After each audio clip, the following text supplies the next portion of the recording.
Great. So we are ready to start. Both Tamer and Eitan are here. And the reason of this AMA is to summarize 2025, give some updates about what's going on in Kima, give some insights about what's coming in 2026, and a lot more. So the first question will be for Eitan. Eitan, what were the key achievements for Kima in 2025, and which of them actually changed the trajectory of the company? Yes. So hi everyone. Great to be here and summarize the year which passed so quickly. So for us, this was really a pivotal year. We started the year just after the token generation event, where the chain got effect up and running. And that's something that we worked so hard on before that. But when we started the year, we really had quite a few assumptions about the chain, its ability to withhold transactions, and it was all about changing from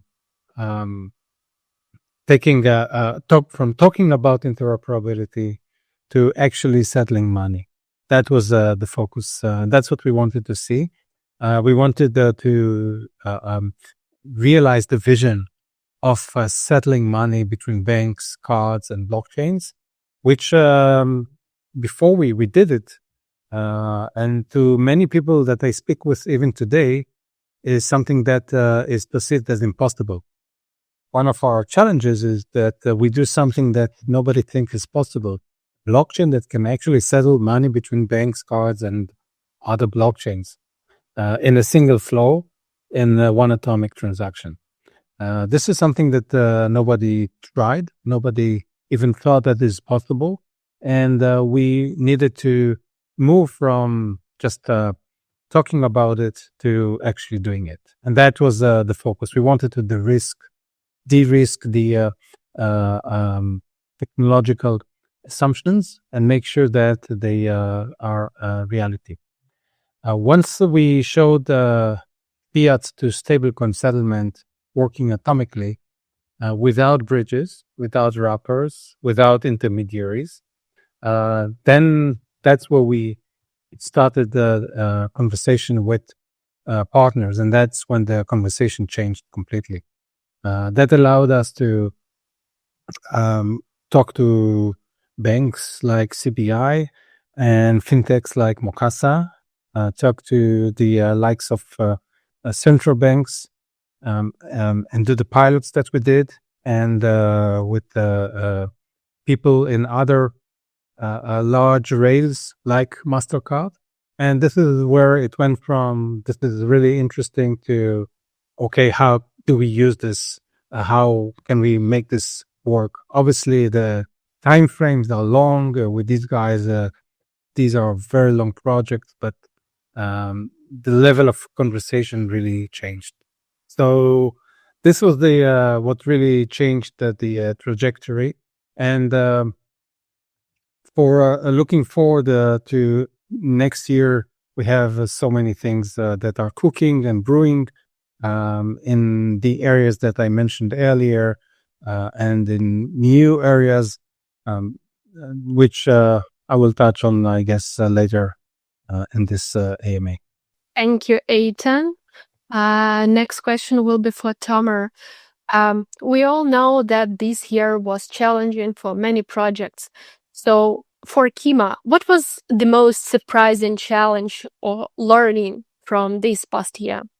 That's a great question. I think that this year has been challenging, not only, of course, to Kima, but to the whole industry. And the whole industry is learned many new things about itself, I think, and about its investors and participants. I would share what I see from my angle as one of the most surprising challenge that we have learned. We have learned that unfortunately, I believe security is much more important to the centralized traditional finance and centralized finance world than it is to many projects in the DeFi ecosystem. Of course, the security is important to many, but if I'm looking at the grand majority, unfortunately, I couldn't say that that security was the number one goal that most of our integrations were looking for in DeFi. I'd say that most of the more likely the interoperability itself, the ability to communicate with protocols that are completely disconnected to the current blockchain ecosystem they're part of. And of course, communicating with any centralized application that they need via Kima's unique API that enables the seamless communication with any dApp that has our SDK as part of the smart contracts. But security was not the main thing. And I was always sure that this will probably be the first thing that will make the DeFi projects interested in Kima. So personally, that was very surprising to me. Also a little bit surprising to see was the investment window time frame of many of the investors in the ecosystem. So the ecosystem changed dramatically because we, of course, presented the smart contracts were presented to the world back in the day, and since the DeFi summer took a shape and form in the beginning of the previous cycle that we all remember, markets have changed. They became much more volatile. Investors became much more impatient. The long-term vision and long-term view of projects that used to be the core beneath of the community of investors was most of the time no longer there. And we see that we're in a much more volatile, short-term scope, quick flips, I'd say, traders ecosystem than actual investors ecosystem. So that was also a little bit surprising to realize that we came there. But I assume that it is also it has also healthy let's say contributions that it brings to our market as a neighboring community. But was a little bit surprising for myself to learn that the core community became much more short-term traders and flippers than long-term investors, as we all used to be back in the day in the order base. So that's these are the surprising stuff that I've learned on my end. Thank you, Tomer. And proceeding speaking about the current market state and with the market showing mixed signals like from ETF-driven optimism to liquidity concerns. So how does Kima view the current macro and crypto landscape? And actually, what impact does it have on your strategy, on Kima's team strategy going into 2026? So I think that finally we're reaching to a market, to a financial market where the decentralized and the centralized worlds are finally colliding, finally being connected, and finally being unified. We see, as you mentioned, many ETFs taking a shape and form, many more digital treasury funds joining the ecosystem every day from the centralized side and providing inflows and outflows to our decentralized ecosystem. The final 2-year market where the entry barrier for holding crypto assets by the non-coiners was being eliminated by various ways. But unfortunately, we do not see it happening directly with no intermediaries and, of course, with no smart contracts and bridges involved. And I think that probably this is why nothing is stronger as a momentum, as a growth catalyst to human network capabilities to take shape and form in the centralized world, when not focusing on the decentralized world as we used to do back in the day, in the early days, as part of the Kima network's effort to grow. Again, due to the reasons that I mentioned in the previous question that you asked with my previous answer, due to the fact that security concerns are not that important as we thought to many DeFi players. This is probably the best climate that we could have asked for in order to get mass adoption for DeFi by the non-coiners, and Kima is well positioned in order to become that settlement layer that will enable the seamless trading and communication between digital centralized and digital decentralized entities in seamless, direct, intermediary-less, smart contract-less manner. Very exciting days. As the Eitan will probably soon share from what we can share, we are getting a lot of attention from the centralized world, from various entities that in the past we could only consider them, as dreams that one day may find interest in any decentralized blockchain protocol. We're getting requests from banks, from governmental entities, from payment orchestrators, from big fintech companies. So these are very exciting days. And I believe the 2026 is going to be probably the biggest year for the financial interoperability era. That this year is going to be the year where finally we're stopping from being disconnected as the Web 2 and Web 3 ecosystems and finally just becoming the web.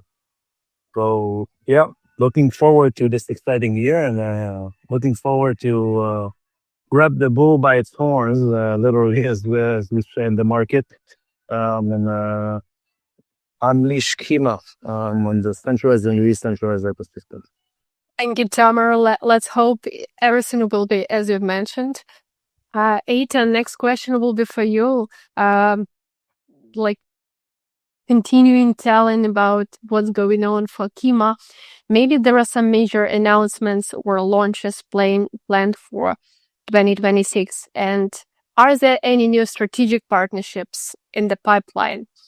And also, how does Kima plan to expand its ecosystem and integrations in the upcoming year?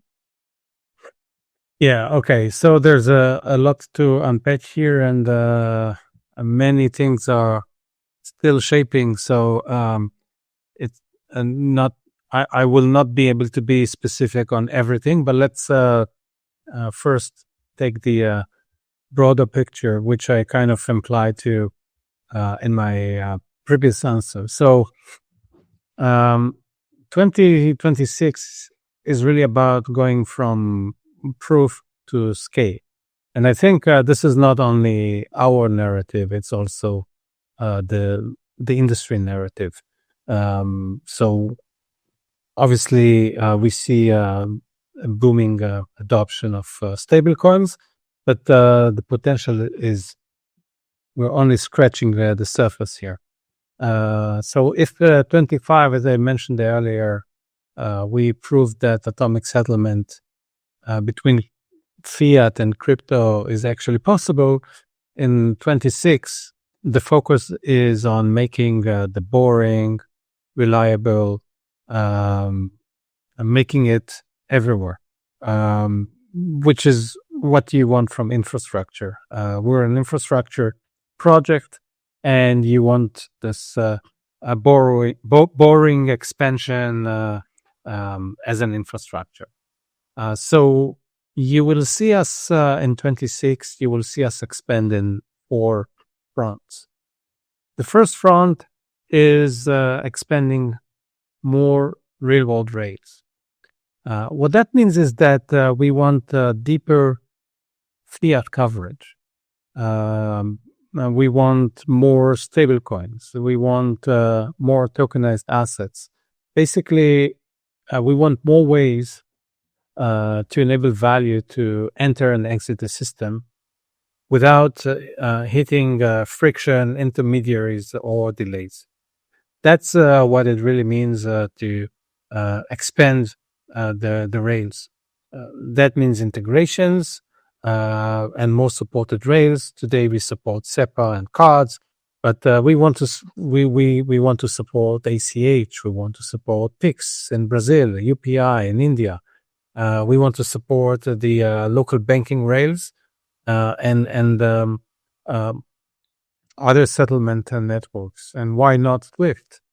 So we have many plans to connect to existing rails. That's front number one. That will allow us to really expand and scale. The second front is about having a broader ecosystem coverage. So we want to support more chains, especially non-EVM chains. We eventually want to be Bitcoin native. We want more integrations where settlement risk used to be a deal breaker. The goal here is to that if value needs to move between 2 systems, we know how to handle it in the background. So there's no blocker, neither in the rails nor in the ecosystems that are being supported by Kima. So we can take off the heavy lifting from the PSPs, from the fintechs, from the applications. We manage the complexities and the friction, and we simplify settlement for everyone else. The third front is related to liquidity. That is obviously the lifeblood of every financial system. And in order to be able to move value, we also need to tap into sources of liquidity. When we got started, we spoke a lot about native liquidity. That is still valid, but with the volumes of partners and potential customers that we're speaking with, that will not be enough. So we want to connect our ecosystem, our network, with providers of liquidity, regardless of type and size. And those liquidity providers should be also global as part of the network. So we're talking about market makers, potential liquidity providers, and other players that can help us source liquidity to enable large transactions. And the fourth front is obviously about production deployments. This is going to be the focus of 26. So we have a good pipeline that we are working on converting, and we will start seeing the fruits of these efforts that we've been working hard on for the past few months. We will start seeing the fruits next year, and that will drive eventually more real usage. We want more partners, moving from POCs and pilots into live volume. We want to prove that settlement speed, capital efficiency, risk all of these things that we have a unique value proposition for, these things really matter, not only in the conceptual level, but also in practice. And this is something that we will prove in 26. I want also to briefly talk about what we're not going to do in 2026. We will not focus on chasing hype cycles. These are always nice things to do, but that will not be the focus. We are going to go after the real business, after the real scale and traction and volume, and everything will be measured in these metrics. Everything we ship will be tied to actual demand that we already see, either with demand in our pipeline or elsewhere. Banks, fintechs, payment providers, we see this all across the board, and we already have a plan to which verticals, which segments, and how to go to market so we can accelerate these wins, especially in the first half of the year.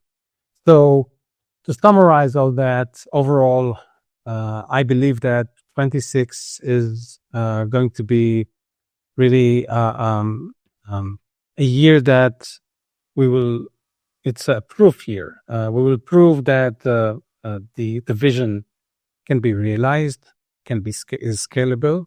And this is a lot of boring work in the trenches, talking with customers, converting them to become paying customers. And all in all, in 26 is about making Kima feel like a critical plumbing component in the financial system. Thank you, Eitan. Seems like there is a lot to come for Kima for the upcoming year. And I hope that all the community will stay with us and see all the success that Kima will have in the next year and the efforts that the team is applying to achieve all this.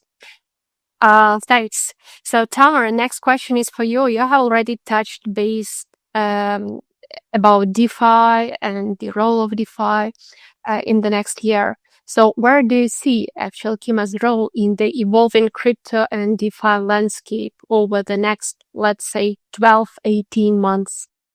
Okay, Eitan, maybe you can take this question if possible. So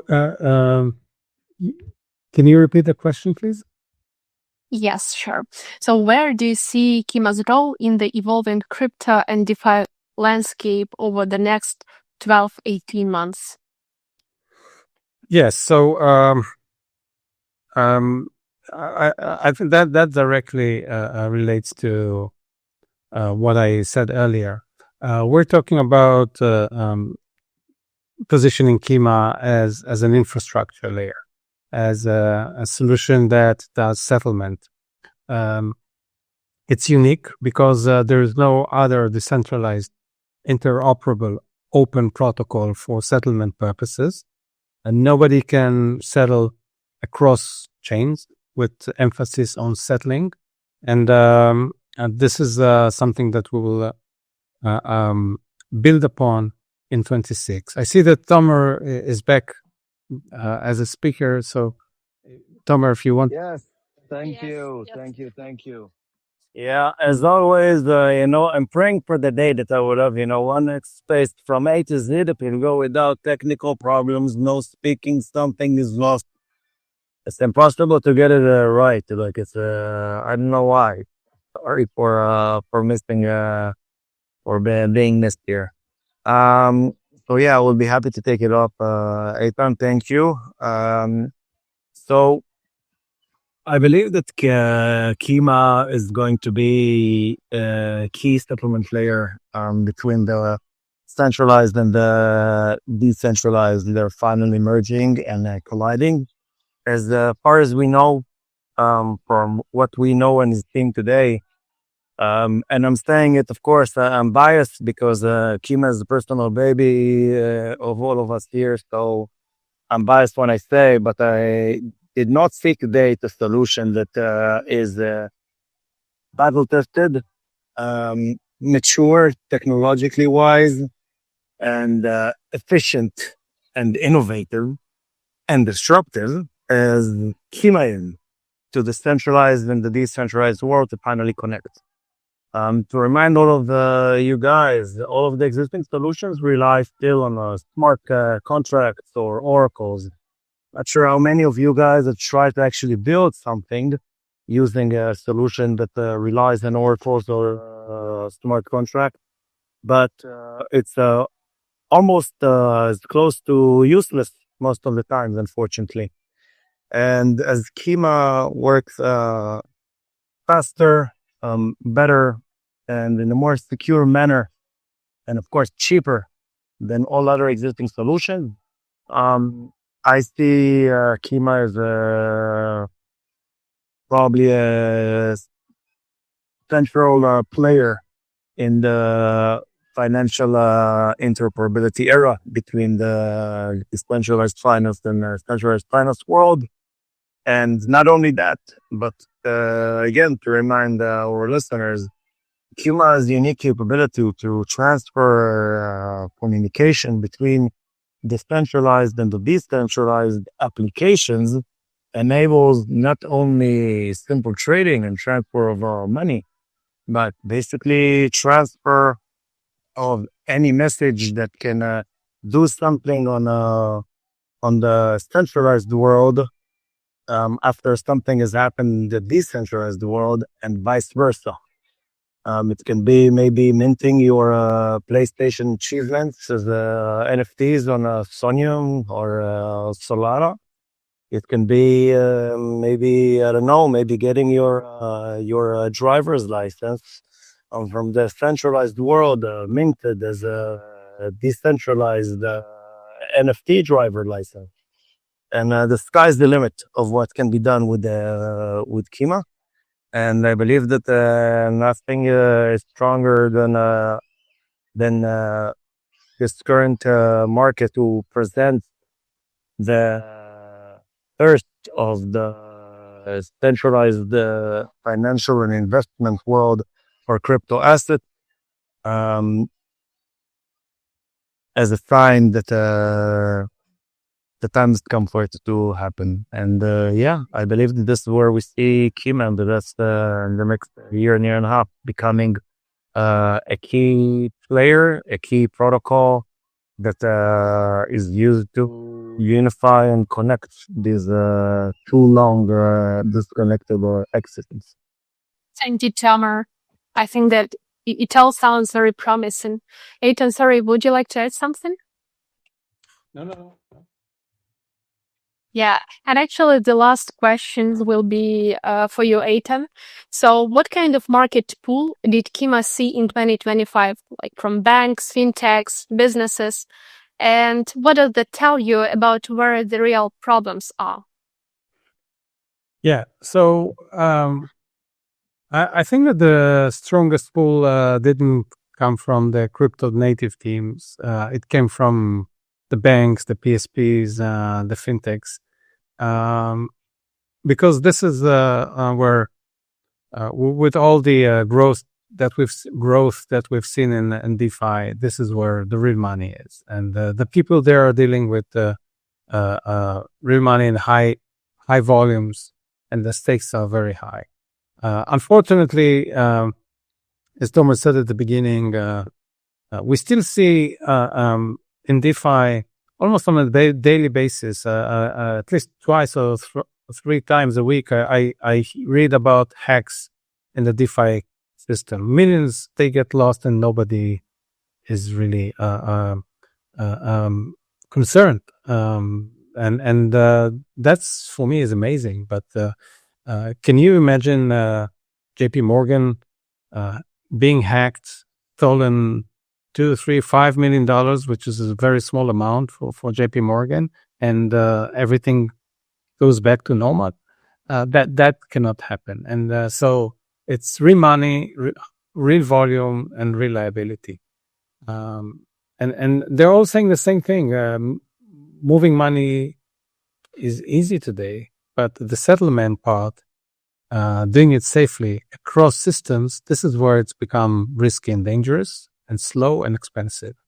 And that's when we know, when I hear this, I know that we're solving the right problem. So that's what I see happening now. And the more adoption there will be to stable coins and crypto assets, the more people will ask, okay, this is great. This is instant settlement 24/7 and the speed of light, but how can I connect it to the systems that I just invested billions of dollars in the last 40, 50 years? How these things work together?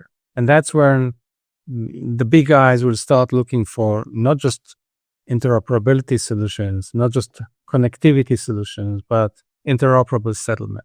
And that's where we want to be. So this is what, this is the pool. This is what we're seeing. And I just want to maybe end this with by saying that if we all think that money is going to move freely across banks, blockchains, and applications, which is what we see, someone needs to make sure that it actually settles safely. And today, there's no such a protocol that does that. And this is exactly the gap that we're filling here. And this is the layer that we're building.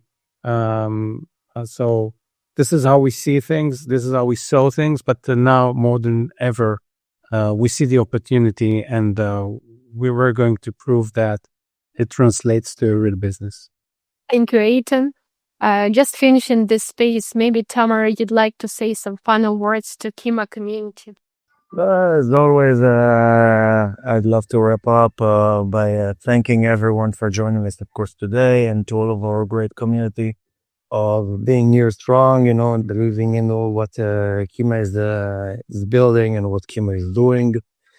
I know that this market has been very, very violent and aggressive to everything that passed through them and remains in them. Then to all our hodlers, stay strong. We love you. We couldn't have done it without you so far. And we hope that this year will be a great year for all of us and for the whole crypto ecosystem. A lot of big things are in the pipeline. We're working tirelessly on making this dream of unifying our two financial ecosystem finally won. Things are going great, but unfortunately, as it always is in the centralized world, big deals take time, especially with governments, with banks, with Fortune 500 companies, etc., etc., etc. These are not things that are being done, as instant noodles or some investor things with that infrastructure projects are like memes. You just buy them at 4:00, and by 6 you are doing a 400% on your money with a market that has no liquidity. Infra projects are taking a little bit longer, as it took Ethereum to explode, as it took Solana to explode, as it took Bitcoin to mature and to be adopted. Same happens now with Kima and with the rest of the amazing solutions that are being built for interoperability like us. And once you complete our experience, and we highly appreciate the patience that our investors and our dear community members have to wait and with us and help see the spirit in the dream becoming the real. So thank you, everyone. And of course, happy holidays, Merry Christmas, Happy New Year, etc. Thank you, Tamara. Thank you, Eitan, for your participation, for the insights you have shared. So please stay tuned for more updates coming very soon. So just follow Kima's social media and keep up to date. Thank you, community. Thank you guys for participation.